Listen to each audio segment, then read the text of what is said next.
And welcome back. Well, having linked the wheel to the axle section, we now need to link the axle section to the top section here. So let's put that into link first of all. Select that and link it there. Just come out of the link there. Select that. I also need to extend this a little bit up to here. So let's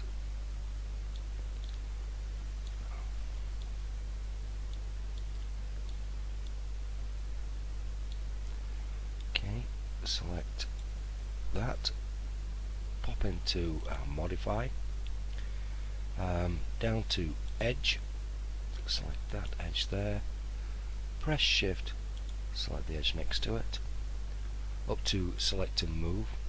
I could have gone W, press shift, and we're just going to extrude this a little bit up to there.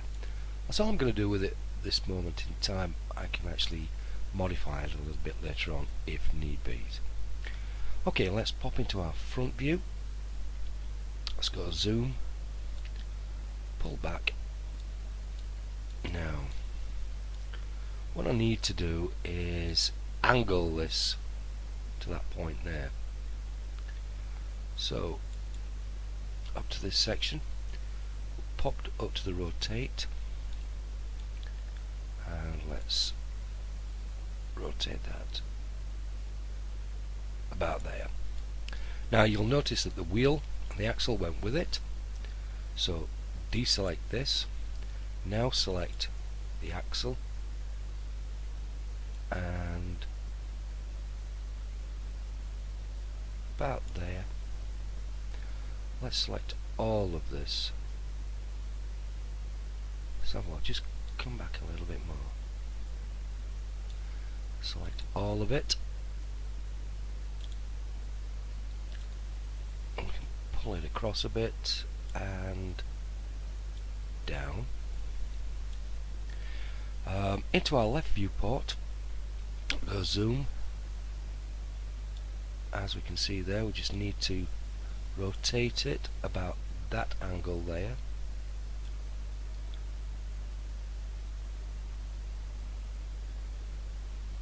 Go roughly. Now you'll notice that it isn't lining up to the wheel housing here. I do expect that with some of these orthographic references that we have in the background. As we're modelling it, things may not always line up, so don't worry about it. What we'll do is we'll line this up in a short while.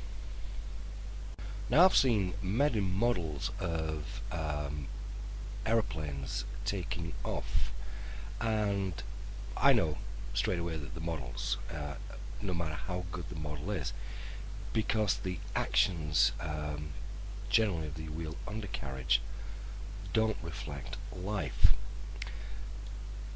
Let's take what we've got here for example. Whilst on the ground, the aeroplane is exerting nearly 1.5 tons on the landing gear suspension system, so that's pressing down a good 1.5 tons on top of that.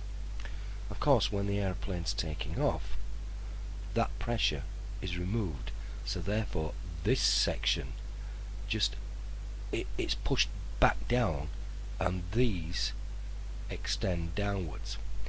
And also, if we were trying to put this into the wheel housing at this moment in time, as it is like this, it isn't long enough. So that's something else that you've got to remember, because when this goes up into the wheel housing, that's extended outwards, and it generally gives the game away for me whenever I do see model aircrafts taking off and this suspension system isn't reacting as it does in real life. Okay, so we need to place this whole undercarriage now, this landing gear, into this section across here, and that's what we're going to do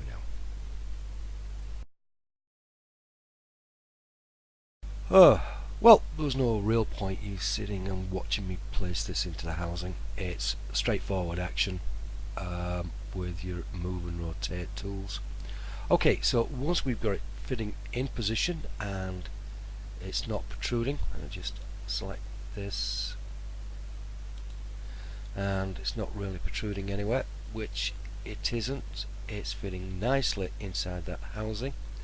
Then we can take this wheel guard, go into our link, and what I want to do is link it to this section down here. So if I just press H, top, no. So if I select that, yep, it selected it. Good. So now if I was to select that and rotate this, and I'm just going to rotate it on any axis because we've not set up a pivot point for this yet. So if I just select that, does it come out? It does.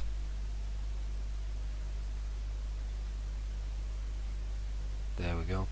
So it's all now linked up as one piece, but will animate as separate pieces, and that's what we're looking for. So yep, I'm happy with that now. We can leave that up in the wing. If I go undo, it pushes it back in position. So there we go. That's another part of the modelling done.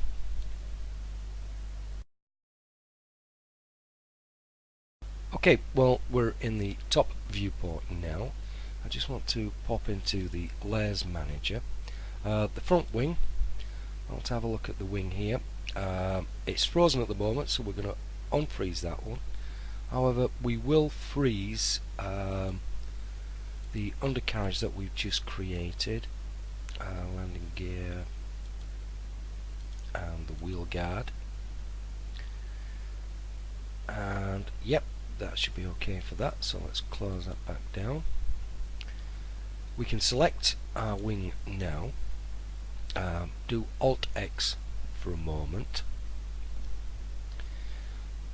and sometimes you may have to with this wing. We've played around with it for a bit, but its state has altered, and every now and again it's just advisable to convert it to an editable poly.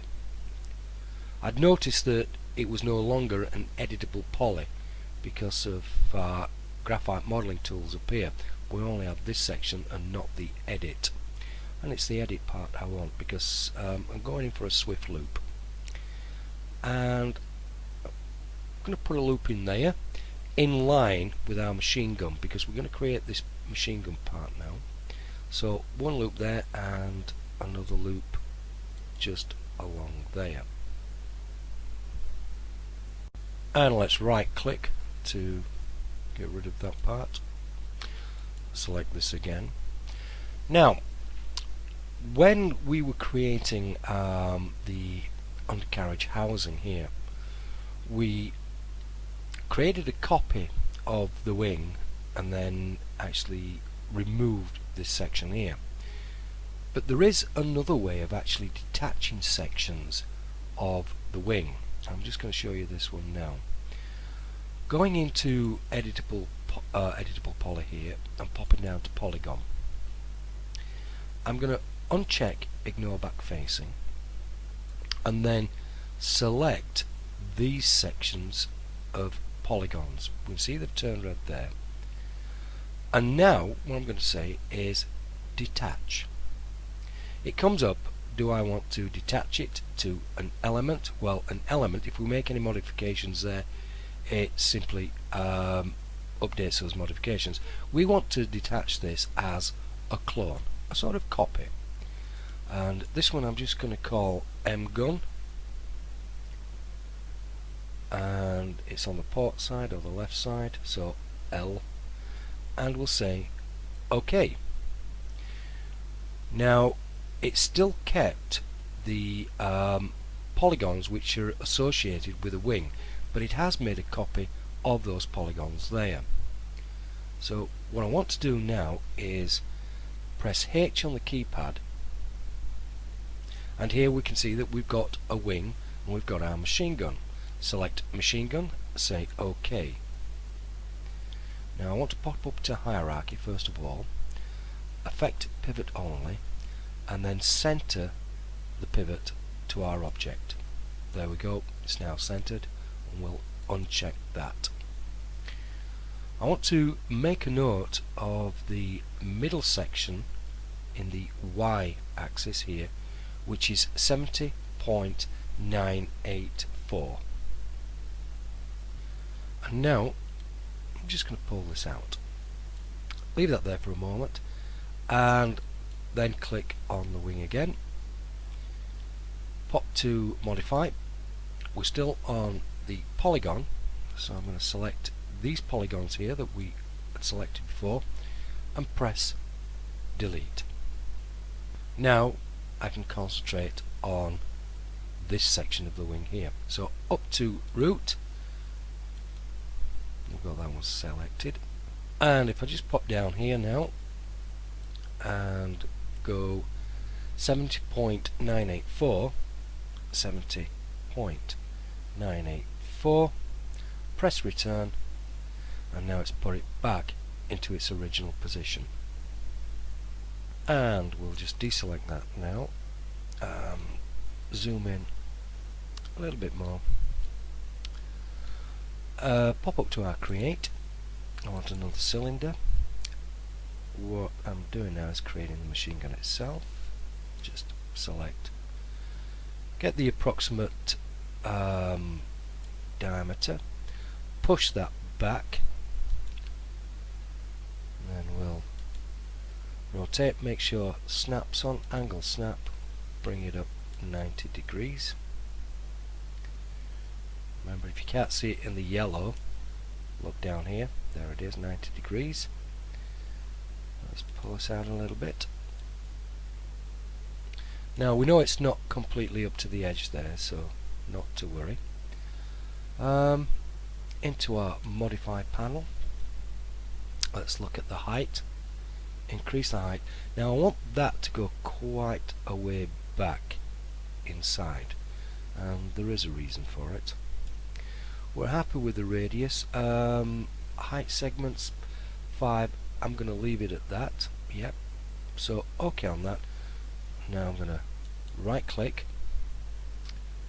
and convert to an editable poly. Okay, mindful of the time, we'll continue this in the next session, so I'll catch you later.